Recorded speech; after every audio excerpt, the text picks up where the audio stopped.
अच्छा और जितना शहर च इंपैक्ट वधिया पवे हो जाए बहुत जरूरी है जीरो का और है सारी चीज़ सेंसिंग सेंटर है कंजर्वेटिव फॉरेस्ट में मैं पूरा डिटेल से डिस्कस किया है ਅਸੀਂ ਮੈਂ ਲੁਧਿਆਣੇ ਦਾ ਪ੍ਰੋਜੈਕਟ ਪੂਰਾ ਨਾਲ ਦਾ ਦੱਸ ਦਿਆ ਉਹ ਸਰ ਉਹ ਕਹਿ ਰਹੇ ਨੇ ਕਿ ਦਿਸ ਇਜ਼ ਸ਼ਾਇਦ ਵੀ ਮੈਂ ਤੁਹਾਡਾ ਸ਼ੇਅਰ ਕਰਾਂਗਾ 24 ਤੋਂ 48 ਘੰਟੇ ਕੰਮ ਕਰਨ ਵਾਲੇ ਬੰਦੇ ਆ ਸੋ ਉਹ ਸਾਡੇ ਜਿਹੜੀ ਮਸ਼ੀਨਰੀ ਹੈ ਅੱਗੇ ਨਾਲ ਉਹਦੀ ਆਇਲਿੰਗ ਵੀ ਹੋ ਗਈ ਫਾਸਟ ਵੀ ਹੋ ਗਈ ਕੰਮ ਵੀ ਹੋਣ ਲੱਗੇ ਕੋਆਰਡੀਨੇਸ਼ਨ ਵੀ ਅੱਗੇ ਨਾਲੋਂ ਵਧਣ ਲੱਗੇ ਉਹਨਾਂ ਦਾ ਸ਼ਹਿਰ ਦੇ ਲਈ ਪਿਆਰ ਤੇ ਸ਼ਹਿਰ ਲਈ ਰੁਝਾਨ ਜਿਹੜਾ ਉਹ ਜ਼ਿਆਦਾ ਹੋਵੇਗਾ we have to disseminate the information ਵੀ ਤੁਸੀਂ ਕਿੱਥੇ ਰਹਿ ਰਹੇ ਹੋ what is the quality of the air so remote sensing center forest department ਮੇਰਾ ਸਰ ਇਸੇ ਕਿਉਂਕਿ ਅਸੀਂ ਨੂੰ ਫੋਰਨ ਸਿਟੀਜ਼ ਜਾਂਦੇ ਆ ਉੱਥੇ ਤੁਹਾਨੂੰ ਇਹ ਹੁੰਦਾ ਵੀ ਯੂ ਆਰ ਐਂਟਰਿੰਗ ਵਹੀ ਨੌਨ ਵਹੀਕਲ ਉਹਦੇ ਮਕਸਦ ਨਾਲ ਜਿਸ ਤਰ੍ਹਾਂ ਗੰਦਗੀ ਦੇਖਣ ਨੂੰ ਮਿਲਦੀ ਹਰ ਜਗ੍ਹਾ ਤੇ ਉਸ ਤੁਸੀਂ ਕਿਸ ਤਰ੍ਹਾਂ ਨੂੰ ਸੋਚਿਆ ਕਿ ਜਾਣਾ ਚਾਹੀਦਾ ਇਹ ਜਿਵੇਂ ਲੁਧਿਆਣਾ ਹਿੰਦੁਸਤਾਨ ਦੇ ਜਿਹੜੇ ਮੋਸਟ ਪੋਲਿਊਟਡ ਸ਼ਹਿਰ 'ਚ ਜਿਹਦੇ 'ਚ ਏਅਰ ਕੁਆਲਿਟੀ ਜਿਹੜੇ ਏਅਰ ਪਾਰਟੀਕਲ ਇੱਥੇ ਬਹੁਤ ਜ਼ਿਆਦਾ ਮਾੜੀ ਹਾਲਤ ਵਿੱਚ ਨੇ ਉਹਦੇ ਵਾਸਤੇ ਸਾਰੇ ਜਿੰਨੇ ਸਟੇਕ ਹੋਲਡਰ ਸੀਗੇ ਸਾਰਿਆਂ ਦੀ ਮੀਟਿੰਗ ਇੱਥੇ ਬੁਲਾਈ ਗਈ ਸੀਗੀ ਅੱਗੋਂ ਕੀ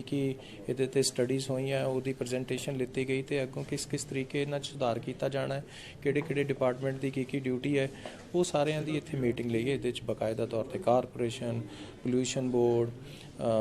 ਸਾਡੇ agriculture department forest department industry department ਸਾਰੇ ਡਿਪਾਰਟਮੈਂਟ ਈਵਨ ਰਿਮੋਟ ਸੈਂਸਿੰਗ ਵਾਲੇ ਸਭ ਸ਼ਾਮਲ ਸੀ ਸਮਾਰਟ ਸਿਟੀ ਦੇ ਕੰਸਲਟੈਂਟ ਟੀਮ ਵੀ ਸੀ ਸਭ ਨੇ ਆਪਣਾ ਪ੍ਰੈਜੈਂਟੇਸ਼ਨਸ ਦਿੱਤੀਆਂ ਅਤੇ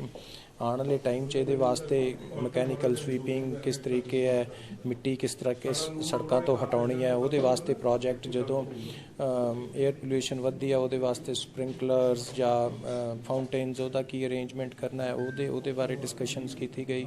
ਮਕੈਨੀਕਲ ਸਵੀਪਿੰਗ ਕਿਸ ਤਰੀਕੇ ਇੰਟਰੋਡਿਊਸ ਕਰਨੀ ਹੈ ਉਹਦੇ ਬਾਰੇ ਡਿਸਕਸ਼ਨ ਕੀਤੀ ਗਈ ਪੋਲਿਊਸ਼ਨ ਬੋਰਡ ਦਾ ਕੀ ਕੰਮ ਹੈ ਇੰਡਸਟਰੀ ਦੇ ਉੱਤੇ ਕਿਸ ਤਰੀਕੇ ਉਹਨਾਂ ਨੂੰ ਜਾਂ ਲੋਕਾਂ ਨੂੰ ਕਿਵੇਂ ਅਵੇਅਰ ਕਰਨਾ ਹੈ ਜਨਰੇਟਰ ਸੈਟਸ ਦੇ ਉੱਤੇ ਕੈਨੋਪੀਜ਼ ਵਗੈਰਾ ਲਵਾਉਣ ਵਾਸਤੇ ਉਹਨਾਂ ਨੂੰ ਕਿਸ ਤਰੀਕੇ ਕਹਿਣਾ ਬੜੀ ਮਾਈਕਰੋ ਲੈਵਲ 'ਤੇ ਔਰ ਬੜੀ ਲੰਬੀ ਡਿਸਕਸ਼ਨਸ ਕੀਤੀ ਗਈ ਪ੍ਰੈਜੈਂਟੇਸ਼ਨਸ ਵੀ ਹੋਈਆਂ ਸਬਜ਼ੀ ਮੰਡੀ ਜਿਸ ਤਰ੍ਹਾਂ ਚੱਲ ਰਹੀ ਹੈ ਉਹਦੇ ਵਿੱਚ ਕਾਫੀ ਗੰਦਗੀ ਦੇਖਣ ਨੂੰ ਮਿਲਦੀ ਹੈ ਇਹ ਸਾਰੀਆਂ ਹੀ ਚੀਜ਼ਾਂ ਇਹਦੇ 'ਚ ਇਕੱਲੀ ਤੁਸੀਂ ਗੰਦਗੀ 'ਤੇ ਹੀ ਫੋਕਸ ਕਰ ਰਹੇ ਹੋ ਪਰ ਸਟਬਲ ਬਰਨਿੰਗ ਹੈ ਜਿਹਦੇ ਕਰਕੇ ਬਹੁਤ ਹੋ ਜਾਂਦਾ ਉਹਦੇ 'ਚ ਦੱਸਿਆ ਗਿਆ ਹੈ ਵੀ ਇੰਡਸਟਰੀ ਕਰਕੇ 35% ਪੋਲਿਊਸ਼ਨ ਰਹਿੰਦੀ ਹੈ 28% ਵਹੀਕੂਲਰ ਟ੍ਰੈਫਿਕ ਕਰਕੇ 16% ਇਹਦੇ 'ਚ ਕਿੰਨੀ ਕਿਸ ਤਰੀਕੇ ਕਿਹਦੀ ਏਅਰ ਪੋਲਿਊਸ਼ਨ ਨੂੰ ਕੰਟਰੋਲ ਕਰਨ ਵਾਸਤੇ ਕਿਹੜੇ ਮਹਿਕਮੇ ਦੀ ਇਨਵੋਲਵਮੈਂਟ ਦੀ ਲੋੜ ਹੈ ਸਾਰੀਆਂ ਹੀ ਗੱਲਾਂ ਕੀਤੀਆਂ ਗਈਆਂ ਇਹਦੇ 'ਚ ਉਹ ਬਕਾਇਦਾ ਤੌਰ 'ਤੇ ਚੱਲ ਰਿਹਾ ਸਾਰਾ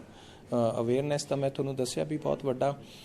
ਇੱਕ ਪਾਰਟ ਹੈ ਕਿਉਂਕਿ ਇਕੱਲੀਆਂ ਸਰਕਾਰਾਂ ਕੁਝ ਨਹੀਂ ਕਰ ਸਕਦੀਆਂ ਜਦੋਂ ਤਾਈਂ ਲੋਕਾਂ ਦੀ ਸ਼ਮੂਲੀਅਤ ਨਾ ਹੋਵੇ ਉਹਦੇ ਵਿੱਚ ਅਸੀਂ ਆਉਣ ਵਾਲੇ ਟਾਈਮ 'ਚ NGOs ਵੀ ਇਨਵੋਲਵ ਕਰਾਂਗੇ ਮਹਿਕਮਿਆਂ ਦੇ ਨਾਲ ਲੋਕਾਂ ਤਾਈਂ ਕਿਵੇਂ ਪਹੁੰਚ ਕਰਨੀ ਆ ਉਹ ਵੀ ਫੋਰੈਸਟੇਸ਼ਨ ਜਾਂ ਗ੍ਰੀਨ ਕਵਰ ਕਿਵੇਂ ਵਧਾਉਣਾ ਹੈ ਆਲਰੇਡੀ ਬਹੁਤ ਵੱਡਾ ਕੰਮ ਹੋ ਰਿਹਾ ਹੈ ਲੇਅਰ ਵੈਲੀਜ਼ ਬਣ ਰਹੀਆਂ ਜਿਹੜੀਆਂ ਖਾਲੀ ਜ਼ਮੀਨ ਹੈ ਉਹਦੇ ਉੱਤੇ ਕਿਸ ਤਰੀਕੇ ਗ੍ਰੀਨ ਕਵਰ ਵਧਾਉਣਾ ਉਹਦੇ 'ਤੇ ਵੀ ਕੰਮ ਚੱਲ ਰਿਹਾ ਜਿਹੜੀ ਇੰਡਸਟਰੀਅਲ ਏਰੀਆ ਵੱਲ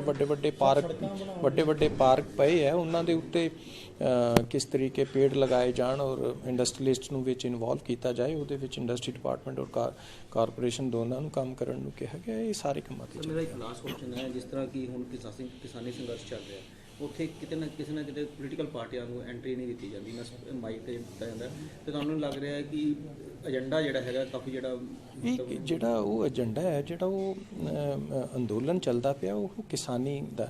ਕਿਸਾਨਾਂ ਦਾ ਹੈ ਕਿਸਾਨੀ ਨਾਲ ਜੁੜਿਆ ਹੋਇਆ ਔਰ ਜਿਹੜਾ ਪੰਜਾਬ ਹੈ ਉਹ ਸਾਰਾ ਕਿਸਾਨੀ 'ਤੇ ਨਿਰਭਰ ਹੈ ਐਗਰੇਰੀਅਨ ਸਟੇਟ ਹੈ ਇਹਦੀ ਇਕੋਨਮੀ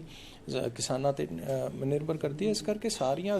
ਪਾਰਟੀਆਂ ਚਾਹੇ ਉਹ ਝੰਡੇ ਥੱਲੇ ਨਹੀਂ ਹੈ ਪਰ ਕਿਸਾਨੀ ਦੇ ਮੁੱਦੇ 'ਤੇ ਇਕੱਠੀਆਂ ਨੇ ਅਤੇ ਅੱਜ ਉਹ ਚਾਹੁੰਦੀਆਂ ਨੇ ਵੀ ਇਹਨਾਂ ਬਿੱਲਾਂ ਨੂੰ ਰੋਲ ਬੈਕ ਕੀਤਾ ਜਾਏ ਤਾਂ ਕਿ ਪੰਜਾਬ ਦੀ ਕਿਸਾਨੀ ਨੂੰ ਬਚਾਇਆ ਜਾ ਸਕੇ ਬੜੇ ਭਰਮ ਫੈਲਾਉਣ ਦੀ ਕੋਸ਼ਿਸ਼ ਕੀਤੀ ਜਾ ਰਹੀ ਹੈ ਵੀ ਜੀ ਆਹ ਕਿਸਾਨ ਜਥੇਬੰਦੀਆਂ ਟੁੱਟ ਗਈਆਂ ਕਿਉਂਕਿ ਬੇਸਿਕਲੀ ਜਿਹੜੀ MSP ਹੈ ਉਹ ਆਂਦੀ ਤਾਂ ਸਾਰੇ ਹਿੰਦੁਸਤਾਨ ਵਾਸਤੇ ਹੈ ਜਿਹੜੀਆਂ 23 ਫਸਲਾਂ ਦੇ ਉੱਤੇ ਸਾਰੇ ਤੁਸੀਂ ਗੱਲ ਵੀ ਕਰਦੇ ਹੋ ਪਰ ਸਮਝਣ ਵਾਲੀ ਗੱਲ ਇਹ ਲੋੜ ਹੈ ਵੀ ਉਹਦੇ 'ਤੇ 2 ਫਸਲਾਂ 'ਤੇ ਜਿਹੜੀ ਪ੍ਰੋਕਿਉਰਮੈਂਟ ਹੈ ਉਹ ਪੰਜਾਬ ਅਤੇ ਹਰਿਆਣੇ 'ਚ ਹੀ ਸੀ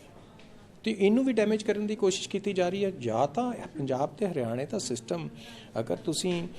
ਕਿਸਾਨਾਂ ਦੇ ਹੱਕ 'ਚ ਹੋ ਤਾਂ ਬਾਕੀ ਸਟੇਟਾਂ 'ਚ ਵੀ ਲਾਗੂ ਕਰੋ ਉਹਨਾਂ ਦੀ ਫਸਲ ਵੀ ਚੱਕੋ ਅਤੇ ਰਹਿੰਦੀਆਂ ਫਸਲਾਂ 'ਤੇ ਵੀ MSP ਦੀ ਪ੍ਰੋਕਿਉਰਮੈਂਟ ਪੱਕੀ ਕਰੋ ਉਹ ਤਾਂ ਕੀ ਕਰਨੀ ਸੀ ਤਾਂ ਇਹ ਸੁਧਾਰਾਂ ਦੇ ਨਾਮ ਹੇਠ ਸਿਰਫ ਕਾਰਪੋਰੇਟਰਾਂ ਨੂੰ ਫਾਇਦਾ ਕਰਨ ਲਈ ਜਾਂ ਉਹ ਆ ਕੇ ਬਾਹਰਲੇ ਬੰਦੇ ਇਹਨੂੰ ਕਰਨਗੇ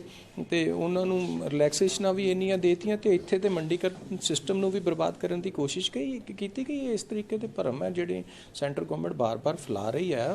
ਕਿਸਾਨ ਆਪਣੇ ਹੱਕਾਂ ਲਈ ਲੜ ਰਿਹਾ ਉੱਥੇ। ਸੈਂਟਰ ਗਵਰਨਮੈਂਟ ਤਾਂ ਸੁਪਰੀਮ ਕੋਰਟ 'ਚ ਵੀ ਚਲੀ ਗਈ ਹੈ, ਸੜਕਾਂ ਖਾਲੀ ਕਰਾਉਣ ਦੀ ਗੱਲ ਕਰੀ ਜਾ ਰਹੀ ਹੈ। ਉਹ ਤਾਂ ਉਹਨਾਂ ਦਾ ਢੰਗ ਰਿਹਾ,